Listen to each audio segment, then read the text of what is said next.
Welcome, Kai. I'm so excited to have you on the podcast. How are you today? Hi, Connie. Thank you so much for inviting me. I'm doing well. How are you? Yeah, I'm doing well too, fighting a little bit with Zoom tech, but that's all good, all good. So tell us a little bit. So I have an international audience and I have international guests. So I always like to ask, who are you? Who is Kai? And where does she live in the world? I feel like I'm still figuring that out. So my name is Kai Hernandez, and I live in San Diego, California. It's actually where I was born and raised. And so that's kind of like all that I've known. And so I find it really interesting how, even though I feel like money is so global, even though currencies obviously differ, like the tax systems differ, the amount that people spend, even going from San Diego to like some other state is so different, but money and our relationship with money is always the same, like no matter where we are in the world. Yeah, I think it's a social conditioning or something. Yeah, absolutely. Yeah, but before we dive in, I want to ask something else. So I saw on your website that you and your daughter, you enjoy watching the wildlife in your backyard. So now you're telling me you're in San Diego. So are you more like on the outskirts? Are you living on acreage? So our house, the house that has that is actually just outside of San Diego. It's being fixed up right now. So we're not currently living there. Okay. But it is like, it's on the just on the outskirts. So it's in an unincorporated area. Okay. And so we actually have, so when it's my grandfather's property, so they've had it for, I don't even know how many years, like a long time. But so the county came in and they like took some of the property of the neighbor, right? So we have about 3-4 acres in the backyard. And then the rest of that property to the sides has become like a nature preserve. And there's actually a public trail right on the end. Yeah, that's awesome. Stuff like that always pops in my, like when I see that on websites, because I live on acreage and so just outside Vancouver.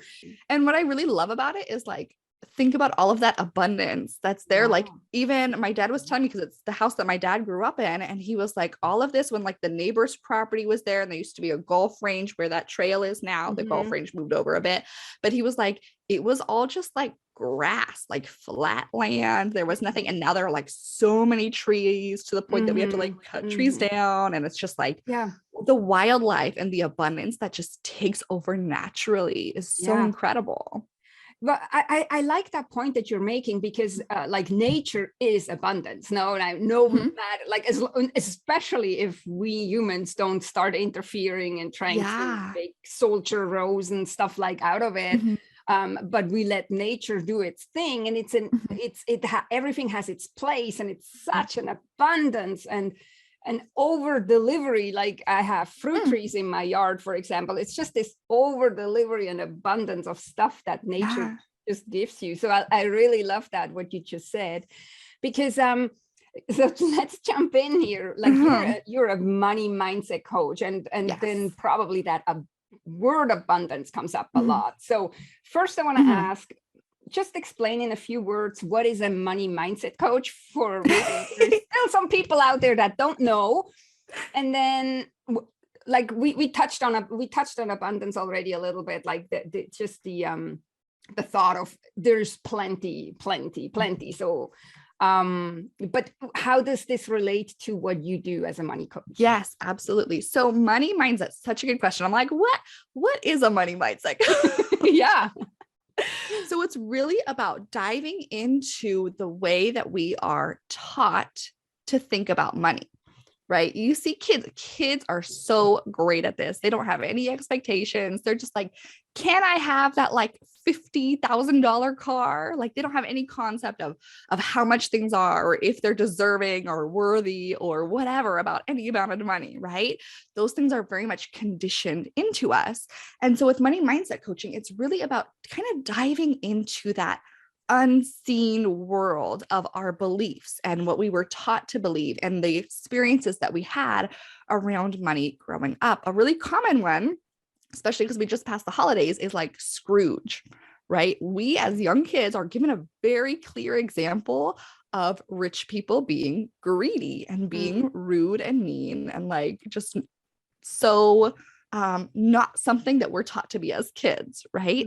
And so those two things are now associated in a lot of kids' minds, right? Having more than enough, having an abundance, having wealth, and being greedy and being rude and being selfish, right?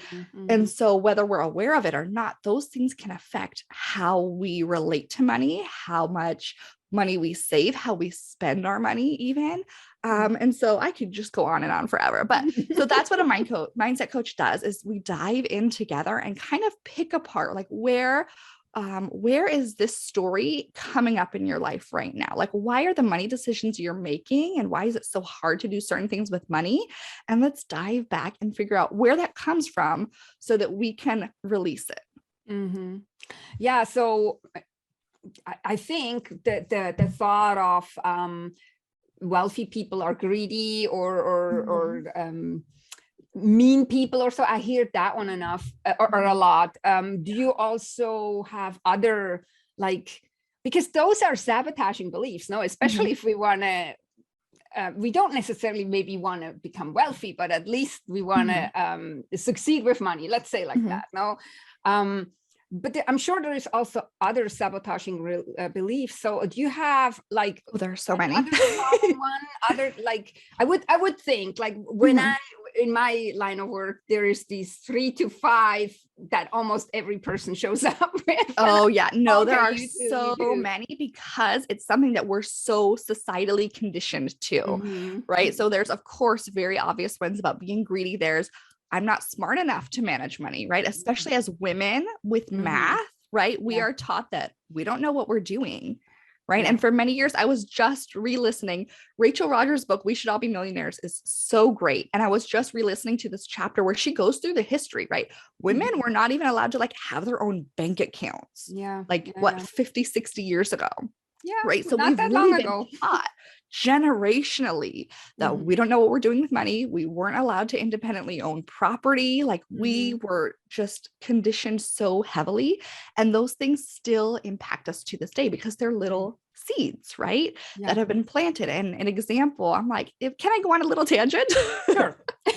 So a really good example of how this impacts us, right? Because that's not an experience that we're having in this day, right? But beliefs travel through generations. And an example I have of this is when my daughter, she's now 4, I think she was 3.5 at the time, but she brought her bowl up and she still had food in it. And she was like, I'm all done. And I was like, okay, great. Right. And somebody in our family said, like, I wish that she just cleared her plate. Right. And I was like, interesting. Like, tell me more, and we got down to it. And the fact was that this belief originated from my daughter's great grandmother in the recession, saying, like, or in the depression and the recession, saying, like, you have to eat all your food on your plate. Like, you have to clean your plate. We might not have food for like another week, like, you have to.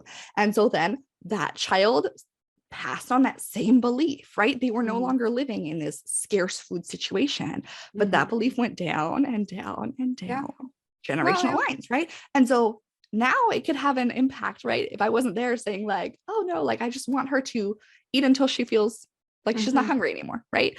And I'm very intentional with that, but otherwise that just would have been kept being passed down because that's normal, right? Yeah. And so even though it may seem silly to say, like, oh, well, 60 years ago, a woman couldn't have her own bank account or own property or make her own lawsuits, right? Those beliefs have seeds that are passed on generation by generation until we become aware of them and we actively decide to believe and to like pour out something else to the next generation, if that makes sense. So yeah, it makes totally sense. And just that, like, I'm not your daughter's great grandmother, but I grew up and I was told you eat your plate clean. Yep. Like, we have the saying, if you don't eat your plate clean, then it's gonna rain tomorrow, or like the weather is gonna be bad. It's like, yeah, it's just when you think about it, how silly. I mean, it's meant in a kind of a joking way, but just listen to the message. It's like, okay, I have control over how the weather is tomorrow. And if I clean the plate, then it's going to be sunny. And if I don't clean the plate, it's going to rain. Yeah, like the food on the plate is neutral until we have opinions about it and start injecting beliefs about it, right? And then it's good to clean your plate and it's bad if you don't, right? And it's the same with money. Money is neutral, right? And a lot of us don't feel that way about money because we have been injected with beliefs. And when we're before the age of 7 years old, we have certain brain waves going in our brain, which pretty much just accept everything as truth, right? Especially when it's coming from an adult figure in your life that you trust, right? Well, and you're also dependent on that. It's not just trusting, you have no choice. You depend on that person. It's like back in the day when we were like living, we didn't have houses like we do today. And it was like, don't eat the red berries because you're going to die, right? That's important for them to just accept and to never test on their own. Right? Yeah, exactly. And so when we say things about money, even in passing, right, it gets injected in the same way when we were kids, right? We may not even realize, we may think that we're just watching some cute Christmas movie about Scrooge, right? But we're actually absorbing a message about money and about wealth, right? And about women often too. It's like, just watch still how many messages are still in there about women and money. Or how little women are successful with money in movies still and stuff. Yeah. Or even the main characters of movies. Yeah, exactly. And just to go on a rant too, hearing how female leading actors still make less money than male leading actors, and wasn't just oh gosh, now I forgot her name. Somebody just went to court because of that, because she learned that she was the leading actor and the male actor got more than she got. Oh, I don't know, but I 100% believe it. Now I just forgot her name. Like, it's just my brain is a blank. So whatever. But I mean, it's not the only example. It's just So we can probably rant. I know. I'm like, I could just go on, but I love to turn it more towards the positive. So let's talk about abundance. Yes. So like we were talking about earlier, exactly. Abundance is the natural state, right? Yeah. Like with that big backyard at our house, right? Abundance is the natural state. It would just take over, right? And so that, I feel like, is not something that we usually think about with abundance. With abundance, when you say abundance, what usually comes into somebody's mind is a bunch of stuff, right? Having like more than enough stuff, right? Tell me about it, because then they have the house full of stuff and then they're feeling like, I know, I was about to tell you, I think that you can attest to the fact, right? When I just go to the extreme of that and I'm like, hoarders, do hoarders feel abundant? And I know that you've had experience with hoarders and cleaning houses, and it's like, so the opposite of abundance, the feeling, right? And so it's just like, it causes us to think further about, okay, what really is abundance, right? Especially in our society where we are, what is the right word for it? Consumerism, right? It's like, it's focused on stuff a lot of the time, but I feel like abundance can be anything, right? It's having more than enough time, oxygen, sunshine, nature, right? It's about so much more than just stuff. Right. And so something that's really easy to slide into when you're first starting to work on your money mindset and you want to practice feeling abundant is enjoying the abundance that's around you, right? You, no matter where you are in the world, you have oxygen, you have air to breathe, right? Unless you're like underwater and it's being supplied to you in a submarine. Right? You have access to sunshine probably for at least an hour a day. Maybe if you're like in Alaska, I don't know. I think they still have about 3 hours, no? 3 hours? Okay. I was like, I don't know how limited it gets, but there's sunshine. I think it gets quite limited. Also, just in the north of Europe, it gets quite limited that it doesn't get daylight till 10 or 11, and it's already getting dark at 2 again. But I think you have about 3 hours, I think, still. It's like there are these things that are unlimited to us. Like we have access regardless of pretty much anything, right? And so even, especially if you're listening to this right now, right? How are you listening to it? Are you listening to it on a phone, on a computer? Like what all do you have access to? Especially with the internet, I feel like we have access to like an overabundance at any given time, right? And it's so easy to not see it, because that's actually a gift that our subconscious gives to us. Imagine if you walked into a room and you noticed every single little detail in that room. It will be incredibly overwhelming, right? There are people who have a condition that causes that. And so they don't like to go anywhere new because it's just so overbearing, right? And so you can start to send it's called your reticular activating system, to search and to show you the abundance that's around you. Right. And you just start to slowly look around the room and, oh my gosh, I have so much stuff. I'm like getting overwhelmed looking at it actively. But you just start to look around and notice how much you already do have, no matter where you are in the world, no matter what your financial or otherwise situation is like. There's so much around you, even that you can't see because it's in the air. Right. And I'm like, what was the question again? I don't know. It's totally, I think that the question would have been, so like, what does abundance mean to you? Or what are where are people making thought errors when they think of abundance? And you actually answered it. Right.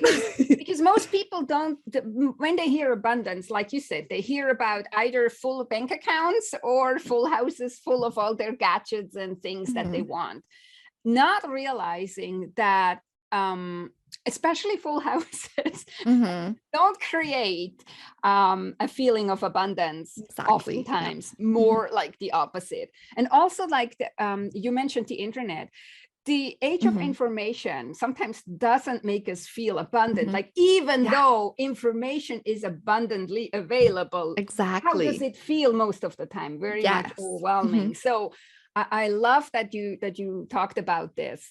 And I also know, like, I think it was in our pre-chat or wherever, you said abundance is a feeling. It's not necessarily, I mean, it is kind of like what it represents on the outside, but it's not necessarily the stuff you fill your house with. It's more like how you feel. And I love that. Did you want to say a little bit more about the abundance is a feeling? Sure. Yeah. I was about to say that when you were talking, I was like, yes, it's a feeling. Like, I'm like, I don't know if I said that sentence, but yeah, abundance is a feeling, right? There are different things that feel very abundant to me that somebody else is going to look at it and be like, okay, like, so what? Right. And so the important part to me is that I feel abundant with it, right? Yeah. That's the most important part of it. So it doesn't matter if what society says about whatever it is, right? For me, one of the things that makes me feel abundant is like drinking hot water. I don't know why that is, right? But I just like that like warmth feeling, and I could just like drink it all day, right? And so that's abundant to me. That's something that I enjoy, and I intentionally sit in. This feels abundant. Right. And so where a lot of people get sidetracked is they feel like, well, I have to buy things to be abundant. Well, I feel like I can't afford this thing. So therefore I'm not abundant enough to purchase this thing. Right. And so you start to get into this cycle relating abundance to money.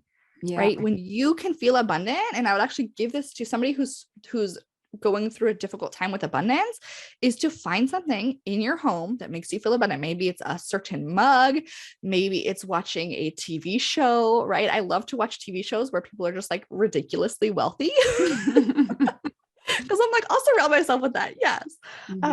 But just find something that feels really abundant. To me, sometimes on the days that I don't work, when my daughter goes to school, like I just sit and just like do nothing. And I'm like, this is a very strange feeling.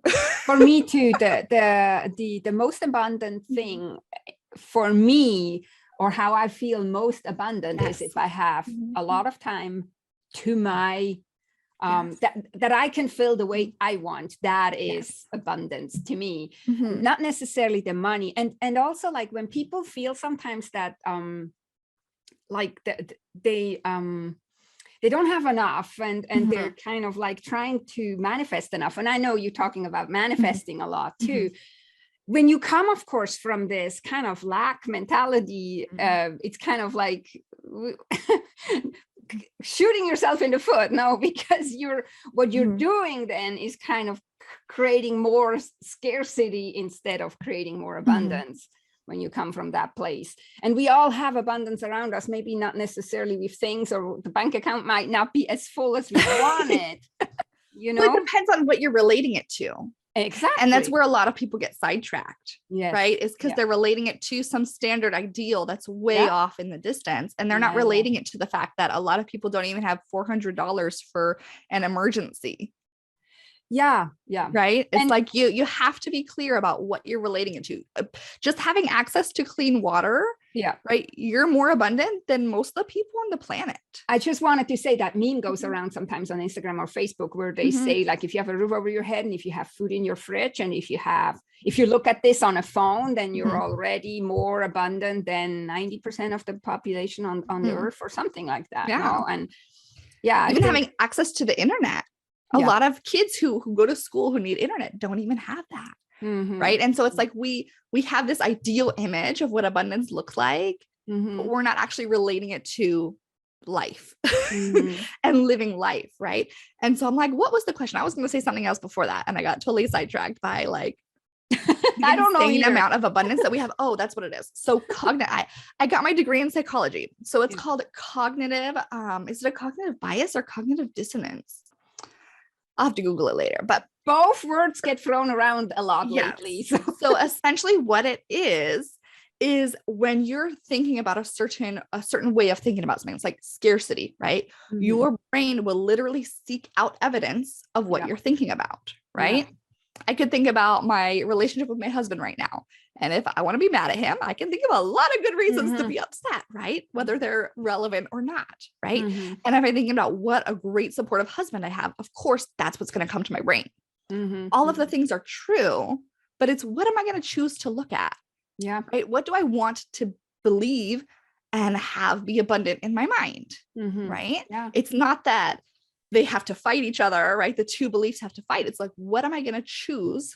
Yeah. And then what resources will I have come to me from that place, right? Because when you're in scarcity, you're not going to be able to think of those thoughts of, this is what I can do to have abundance. This is how I can get whatever goal I need, right? And so you have to start flipping it over to a solution, right? When you're in a problem, all you're going to see is more of the problem.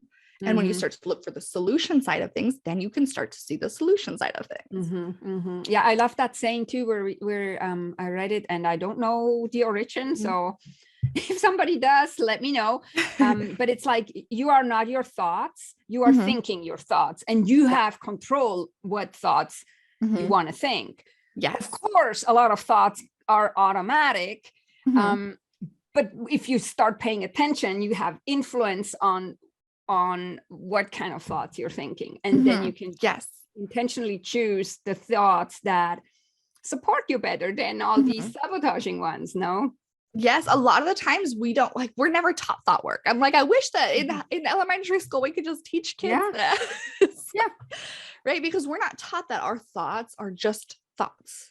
Right? They're not who we are. They're not things that we necessarily believe unless we keep repeating them and choose to believe that they're true. Right. And so something really good, if this is like newer to you, or if you want to kind of refresh on how to separate yourself from your thoughts, is to just sit down for like 5 minutes, do nothing and notice what thoughts that come up. And if they're supportive, interesting. If they're unsupportive, interesting, right? They're all just neutral. Like what we talked about before with money and food, they're neutral. Just because I think a thought, it doesn't mean I have to take action on it, right? And on the same side, a lot of times, especially in manifestation and abundance, we feel like we can only think positively and like something horrible, like the world is going to end if we have one single negative thought, right? And that is not true. I have negative thoughts all the time. Do I take action from them? Usually not, right? Yeah, no. And you as a psychologist probably learned that too. It is something that I'm not trained in psychology, but I'm very interested in how the brain works because of what I do for my work. And I just know too that our brain is wired to look first at the danger, to look first at the negative, no? Because that's how we survived as a species. Exactly. But now we're not in the saber tiger. We're now more into bobcat and cougar time. Yeah, no, exactly. That is a very important part of your brain because it's how you survive. Yeah. Right. It's how the species has survived. Your brain is designed to keep you alive, for you to survive. Right. Yeah. And so it's really important to learn about how to train your brain to do certain things. Right. A lot of us have a habit of picking up our phone when we don't know what to do. Right. That was not innate in us when we were born. Right. That is a learned habit because we did it over and over again, that sometimes I pick up my phone and I'm like, what am I even doing? Like, why is this in my hand? You know what I mean? I've done that before, even like opening the Instagram app. And I'm like, when did I decide to open Instagram? You know what I mean? And so it's so funny to realize like we have a lot of times unconsciously trained our brains to do certain things, right? And so we can do the same thing intentionally, right? We can repeat a certain cycle long enough for it to become very natural to us in a really helpful way. Yeah. So if we want to bring that back to maybe money abundance, what would you say? How could people, I don't know, get a better relationship with money, or like, because I would think a lot of people who are feeling they're not abundant in money, I come originally from finance, and I'm like, I help people get organized with their finances too. And what is really interesting is all the people who complain that for not enough abundance in their finances have a really bad relationship. That's kind of like where we have to start even cleaning it up. They all want it, but they don't want to have anything to do with it at the same time. So from your absolutely. Yes. And a lot of the times, right, people don't even want to check their bank account. Yeah. Like, exactly. I want to purchase that thing and I don't even know if I have enough for it, but I'm not going to check if I have enough because I want to purchase that thing. Yeah. Right. And so I did a whole podcast episode on it. I'm trying to think of what number it was, but it's called the Pavlov Effect on the Logical Manifestor podcast. But in summary, essentially, there is this scientific study that was done with psychology. He was actually not a psychologist. It was actually hilarious how he came about finding this effect out. And he was working on digestion. Okay. And so he gave these dogs this like powdered food. And he noticed that after a while, they would hear somebody walking up, right? There are multiple versions of the story. So I'm just going to go with the usual one because I did some investigating. So the dogs would hear somebody walking up who had the food and they would start to salivate, right?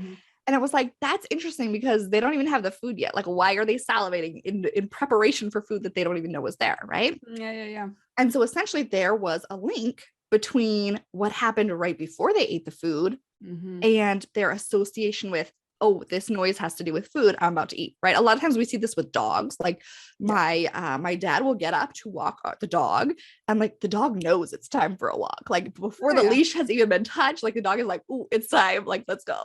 Right. I'm sure a lot of dog owners can relate to that. You're like, how did you even know? Like, you know, and so what's really important to take away from this is that you can link something really unrelated to something else, right? In the same way that footsteps or a bell was related to that dog salivating, right? Does the footsteps make dogs salivate? No, right? But there is a link between them that was established intentionally, right? Or unintentionally at first, and then intentionally to confirm. Yeah. The point. Yes. And so you can do the same thing with money. Right? You can get into a really great place. Like I was talking earlier about like getting your favorite mug, drinking your favorite tea, find something that feels really abundant and relaxing to you and do that. And then go open your bank account or use the Mint app. I love the Mint app. That's how I track everything. But find something that feels really good to you. Maybe it feels good to you to make like a whole night of it. And you have like your favorite drink and you open up your laptop and you log into your account, right? Or you just look on your app on your phone in the morning while you have your coffee or whatever it is, right? Find a way that feels really good to you. Then you're going to start tying the emotions that you're feeling because you're intentionally feeling abundant, right? With your bank account, regardless of what numbers are there, right? And just notice the thoughts that you have and choose the thoughts that you want to experience, right? Maybe instead of like, oh my gosh, why did I buy that thing that was so dumb, to like, I am actively choosing to pay attention to my financial decisions, right? Think of phrases that are true, right? And that you're stepping into and say them to yourselves as you do this, right? Because you can like numbers are just numbers. They are neutral. Right? Yeah. Thing. Except for what we say it means, right? Yeah. And I also want to just jump in real quick and say, like, me coming from finance, the same number means to one person, oh, I'm a failure, I can't do anything, I'm poor or whatever. And to the other person, it means like, oh, I made it, I'm so good. So that's the proof how the number on its own is Mhm. really neutral. It's It is more or neutral, less yeah. what you're Mhm. making of it. And I think Yeah. like I'm into thought work too. So it's like Mhm. anything is neutral. It's just your thoughts that create the Yeah. whole It's just your either. belief about it. Yeah, there are Yeah. people who, to them, $100,000 is like more than enough. That's like over a year's worth of expenses. And to other people, that's like a month of just business expenses, right? Yeah, They can't even live off of that. yeah, exactly. Yeah. So I saw on your website too that you have that you kind of created a system. You call that the 3R system. Yes. I'm like, what are we talking about? Yeah. No, the 3R system. Do you want to talk about this a little bit? Because I thought it was really cool. Yeah, absolutely. So something that's really important is that a lot of us, we just want to have like the problem solved. We're like, just give me the solution. And that's where a lot of like money making things come from, right? That's their source. And I've even done some like coaching courses before, like, oh, here's how to make money in business, blah, blah, blah, right? And they work great for some people, right? And they don't work so great for other people. And there's nothing different in the content that they're receiving, right? The difference is them and their own mind. And that's how I really got into mindset work, because I was like, why can I not do this? Right. Because I always overachieved in everything it felt like. But now I was like hitting a roadblock when it became me running my own business and receiving money. Right. There was just something that was not, even when I did make money, it was like, it never felt right. Like it just wasn't what I wanted it to be. Does that make sense? So the 3 R's, the first R is recognize. It's really important to start to realize the thoughts that you're having, right? A lot of us don't even get to that step, right? Most of the people in the world don't even get to that step of realizing, oh, interesting, this thought is coming up for me. Right. And so that's really the first most important step. If you just even take that step of starting to recognize the thoughts that you're thinking, you are so much deeper in thought work than most people will ever be in their whole life. Right.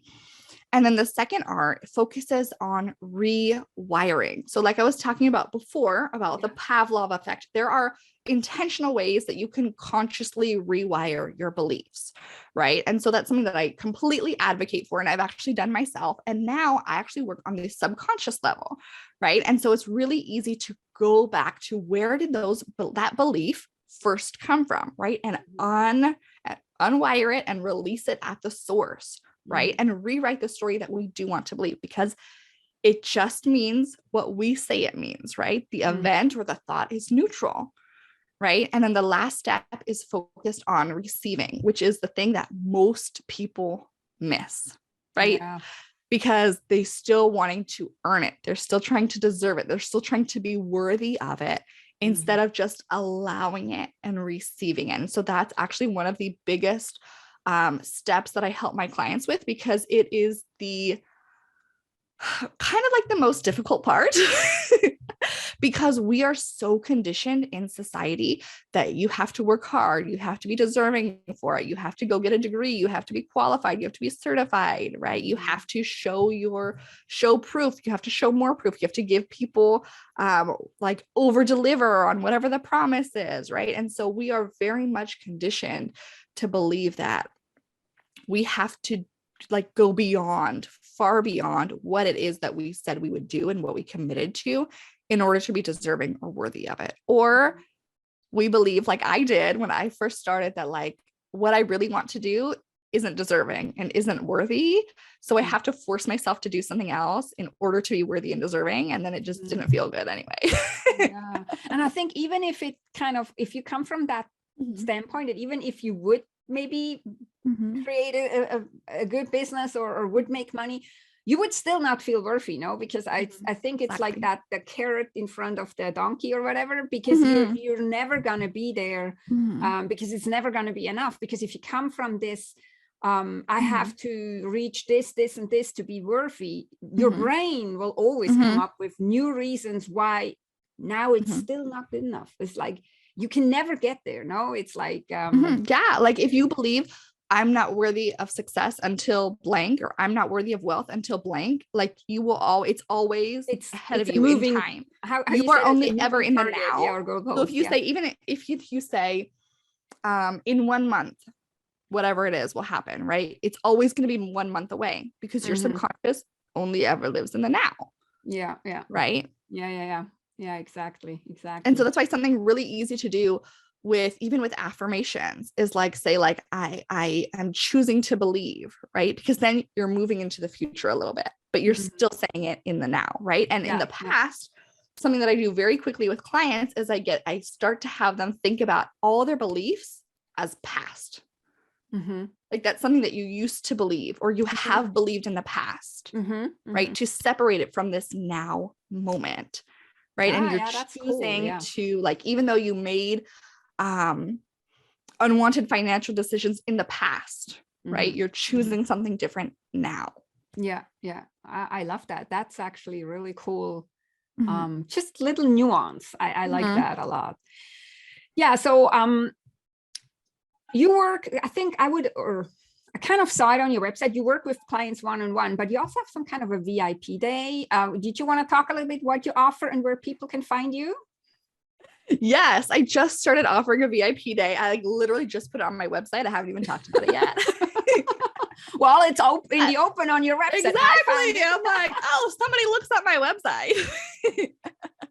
Yes, I do offer a VIP day. It's where we go deep into your whole relationship with money over several hours. So we're able to go deep and dig down and find things that may be seemingly completely unrelated to money that have affected to this day, and how you're showing up in your business and in your life and in any other area that you're making money from, because usually it's more than one source of income.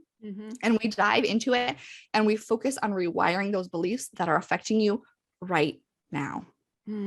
Yeah, that's awesome. And so where would people find that? So tell me, where would you want them to go? Would you want them to go to your website, or do you have a favorite? Oh, I'd probably just have you email me, Kai@KaiHernandez.com, or DM me on Instagram at I am Kai Hernandez. Yes. Okay. Just to even learn more. Yeah, exactly. So is Instagram your favorite social media platform? Yeah, I would say so right now. I have a really interesting relationship with Instagram, just because I feel like a lot of us have beliefs again, right? Instagram is neutral. It's all what we believe about it. Yeah. And so I've been back on Instagram for, I don't even know how many months it's been, but it has been it's so funny, because I'm like, Instagram is exactly the same, and my experience with it is so different that, yeah, it's probably my favorite social media platform. I'm like, I could just talk about thought work all day that has nothing to do with money. Okay, so then but I show the link and put the links in the show notes, so that people can find you. And maybe you can also send over the link to the podcast episode that you mentioned with the Pavlov Effect. Yes, the Pavlov Effect. Absolutely. I think that would be very valuable for my audience. Did you want to, before we wrap up, say some last words of wisdom? Ow, pressure's on. Or a specific... Yes, and I do have a freebie for anybody who's interested, but I think my main word would be that, especially when it comes to wealth, we have a lot of opinions on who's deserving and who's undeserving, and if we're worthy or if we're unworthy. And so what I would say is that you are worthy because you exist, right? Because you are here. Kids do not question their worthiness until they're taught to question their worthiness, right? My daughter, I will offer her 2 things and she's like, yes, both. I'm like, what? That was not what I was offering, right? But they're so confident and they're so sure of themselves that they don't even question it, right? It's like, of course I want both. Of course I can have both if I just say both, right? Yeah. And so I want you to know that you are worthy because you exist, right? And that if it's something that you desire, that it was meant for you. There's a reason that you desire it, right? Like being a firefighter is not something that I even think about because it's not something I desire and it's not something that's meant for me, right? Yeah. My daughter, her thing right now is an astronaut doctor. An astronaut doctor. Yes. And Very I'm like, specific. of course, like if that's what you want, sure. Yeah. You know what I mean? It's like kids have no concept of worthiness, of limits, of timelines. Like they're just like, oh, I want this thing. Right. And so they believe, they have so much confidence that they're worthy of it because they don't have any of those other beliefs coming into their mind. Right. Yeah. And so the same for you, like you are worthy of wealth because you exist. Yes. And I'm like, okay, what was that freebie that I was going to offer? What I was going to tell you about? It is a freebie on uncovering generational wealth blocks in 90 seconds. That's something that I went through this process and I was like blown away because I was not expecting at all what came up for me. So I decided to turn that into a mini training to offer to all of you because it was just like, I had no idea that that's what I believed. And that will work for you no matter what stage you're at, right? I had done a lot of money mindset work up to that point, and it was so refreshing to realize like, oh, now this is what I believe, right? And to be able to work on it on that level. Yeah.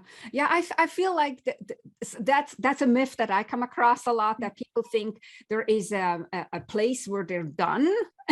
There is no, and I always say like, I have clutter. We all have clutter. You will always have clutter. It's just a different level. It's like a spiral, and it comes. And so you're never done learning. You're never done exploring. You're never done. Exactly. And it's no surprise that stuff came up for you because that's just how it works. It's the same here. And oftentimes whatever comes up is just a manifestation of whatever you believe. And then you uncover a new belief system. Yes. Yep. I actually found that. I was like, oh, I know exactly where I got this belief from. Interesting. Let's go clean that up. Yeah. And you were not ready before to even recognize or see this belief because your frame of mind was somewhere different. And that's why it's coming now. So that's why I call everything a journey, which it is. And I always try to put my clients at ease and say, like, I have clutter too. There is no place where you arrive where you're enlightened and without clutter free forever. Yes. And I truly believe that like whatever's coming up is coming up because now it's ready to be healed. Exactly like what you said. It's like, this is the time. And that belief is coming up. It was always there, right? But it's coming up because now it's ready to be healed. Yeah. Now you're at that point that you can deal with that thing. Well, Kai, I really I could probably have we could just talk forever. We could chit chat forever. And I think like there's so many more avenues related to money where we could dive into more. So thinking of having you back in the future, but I think I would love that. Yeah, to be considerate of our listeners, they got a lot of information that they have to digest for right now. So thanks so much for coming on and giving time to spend with me and my audience. Thank you so much for having me, Connie. I truly appreciate it.